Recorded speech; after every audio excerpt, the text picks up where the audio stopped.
নমস্কার বন্ধুরা, বেঙ্গলি স্বাস্থ্য কথায় আপনাদের সকলকে স্বাগত। প্রতিবারের মতো আবার একটি নতুন তথ্য নিয়ে হাজির হয়েছে আমি পুষ্পেন্দু। আজ 17ই শ্রাবণ, আর 17ই শ্রাবণের দিনে সমস্ত শিব ভক্তকে জানাই বেঙ্গলি স্বাস্থ্য কথার তরফ থেকে আন্তরিক প্রীতি শুভেচ্ছা। আজ 17ই শ্রাবণ, আর এই 17ই শ্রাবণ নিয়ে আজকের তথ্যতে একটু তুলে ধরা যাক। শিবপুরাণে 17ই শ্রাবণ নিয়ে সরাসরি কোনো নির্দিষ্ট উল্লেখ আমি পাইনি।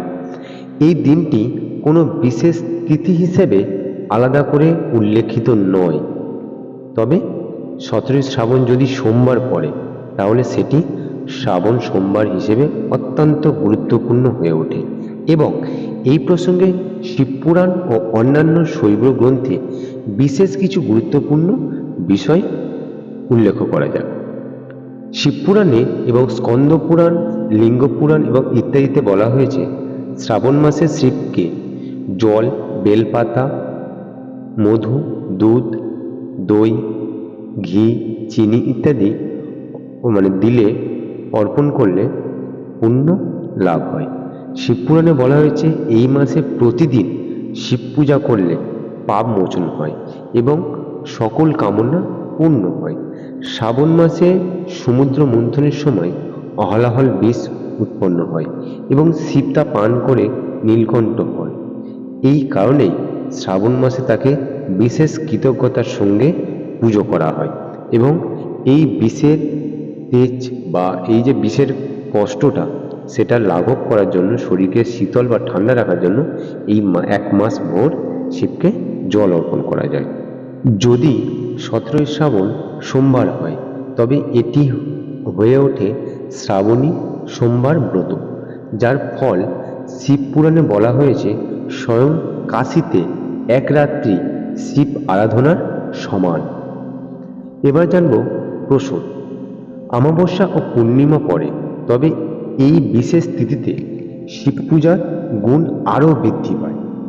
শিবপুরাণ অনুসারে শ্রাবণ মাসে করণীয় কি? রোজ সকালে গঙ্গাজল দিয়ে শিবলিঙ্গে অভিষেক করা। দ্বিতীয়ত, ওম নমঃ শিবায় বা মহামৃত্যুঞ্জয় মন্ত্র 108 বার জপ করতে হবে। তৃতীয়ত, বেলপাতা, ধুদ্রা ফল, আকন্দ ফুল ও ভক্তি ভরে দুগ্ধ অর্পণ করতে হবে।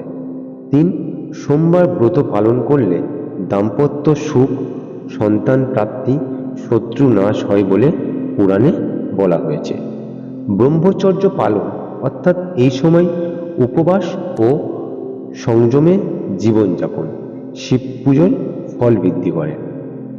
তাহলে 17 শ্রাবণে একটাই উল্লেখ পাওয়া যায়, সেটি হলো 17ই শ্রাবণ এই ব্রতটি পালন করলে কাশীতে এক রাত্রি শিব আরাধনার সমান পুণ্য লাভ হয়। এটাই হচ্ছে 17ই শ্রাবণের একটাই তথ্য পাওয়া যায়।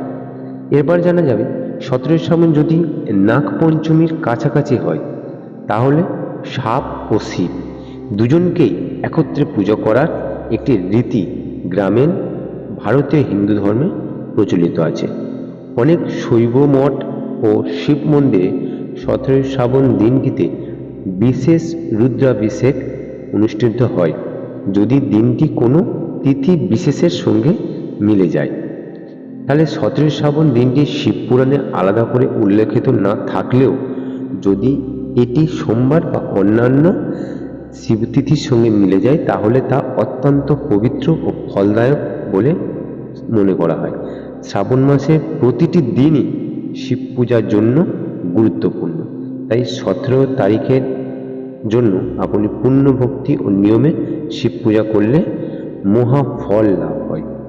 আজ এই সেই তিথিটি হচ্ছে 17ই শ্রাবণ। আজ কিন্তু এবছরে রবিবার পড়েছে, তো যাই হোক না কেন প্রত্যেকে হিন্দু সনাতনীরা যারা শিব ভক্ত বিশেষ করে তারা প্রত্যেকেই এই শ্রাবণ মাসটা ভোর প্রতিদিন অন্তত শিবের উপরে গঙ্গাজল অর্পণ করুন, সবাই ভক্তি ভরে শিবকে আরাধনা করুন এবং নিজেদের মনস্কামনা শিবের কাছে জানান এবং পুণ্য লাভ করুন। সবাই ভালো থাকবেন, সুস্থ থাকবেন। শ্রাবণ মাস আপনাদের শিবের মাস এই জন্য বলা হয়, এই শ্রাবণ মাস ভোর জল ঢালা হয় বলে শিবের মাথায় এই মাসটি শিবের মাস বলা হয়।